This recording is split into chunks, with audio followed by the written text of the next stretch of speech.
High court में राहुल गांधी की बड़ी जीत, बीजेपी को मिली हार। हाईकोर्ट ने खारिज कर दी बीजेपी नेता की याचिका। राहुल को फंसाने चले थे, खुद ही कोर्ट में फंस गई बीजेपी। राहुल गांधी ने इस समय बीजेपी की मुश्किल को बढ़ा रखा है। संसद हो या सड़क, बीजेपी के पास राहुल गांधी के दावों का कोई तोड़ नहीं दिखाई दे रहा है।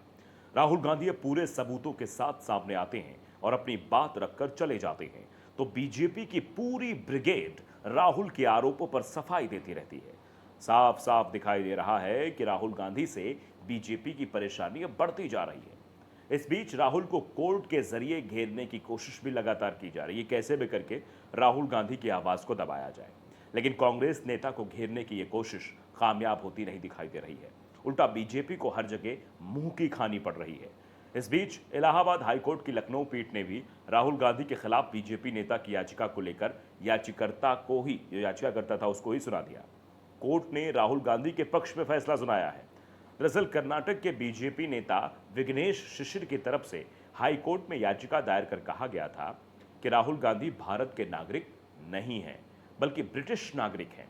इसलिए वे संविधान के अनुच्छेद 84A के तहत सांसद बनने के योग्य नहीं है।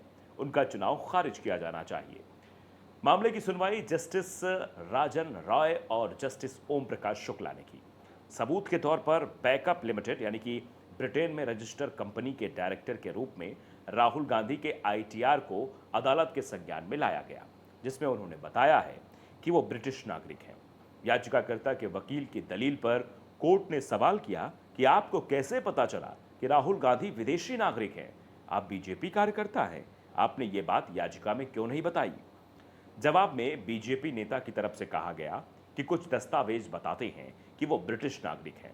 उन दस्तावेजों के आधार पर मैं बता रहा हूं कि वो ब्रिटिश नागरिक हैं और उनको जल्द से जल्द उनकी सदस्यता रद्द होनी चाहिए। फिर कोर्ट ने पूछा कि दस्तावेज आपको कहां से मिले? तो बीजेपी के नेता के वकील ने कहा, इंटरनेट से डाउनलोड किया है। इन सबूतों के आधार पर गृह मंत्रालय ने उन्हें नोटिस भी भेजा है। कई लोगों ने पहले भी कोशिश की थी, लेकिन वे अदालत के सामने राहुल को ब्रिटिश नागरिक साबित नहीं कर सके। इस पर जब पीठ ने कहा कि उसने याचिकाकर्ता को अपनी दलीलें पेश करने का पर्याप्त मौका दिया है और उनकी सभी दलीलों पर ध्यान भी दिया गया है, कोर्ट ने सख्त टिप्पणी करते हुए कहा कि जो सबूत और दलीलें दी जा रही हैं वो कोर्ट में दो बार खारिज हो चुकी हैं। कोर्ट ने इस बात को लेकर भी याचिकाकर्ता को फटकार लगाई कि उसने अपनी याचिका में इस बात को छिपाया है कि वो भारतीय जनता पार्टी का नेता है। बाद में राहुल गांधी के खिलाफ दायर याचिका को खारिज कर दिया गया। साफ है, बीजेपी की राहुल गांधी को घेरने की कोशिश एक बार फिर से नाकामयाब साबित हुई है। दरअसल राहुल गांधी के खिलाफ बीजेपी के नेताओं ने कई अदालतों में मामले दायर कर रखे हैं। मोदी सर ने मामले में सूरत की निचली अदालत ने राहुल गांधी को 2 साल की सजा भी सुना दी थी, जिसके कारण उनकी लोकसभा की सदस्यता भी चली गई थी। साथ ही 8 साल तक राहुल गांधी के चुनाव लड़ने पर भी रोक तक लग गई थी। लेकिन सुप्रीम कोर्ट ने सूरत कोर्ट के फैसले पर रोक लगा दी थी, जिससे राहुल गांधी की सदस्यता बहाल हो गई और वो रायबरेली सीट से चुनाव भी लड़ पाए और जीतकर संसद में भी पहुंच गए। ऐसे में एक बार फिर से राहुल को ये कोर्ट के जरिए घेरने की कोशिश की गई थी, लेकिन बीजेपी को इस बार भी किसी प्रकार की सफलता हासिल नहीं हुई।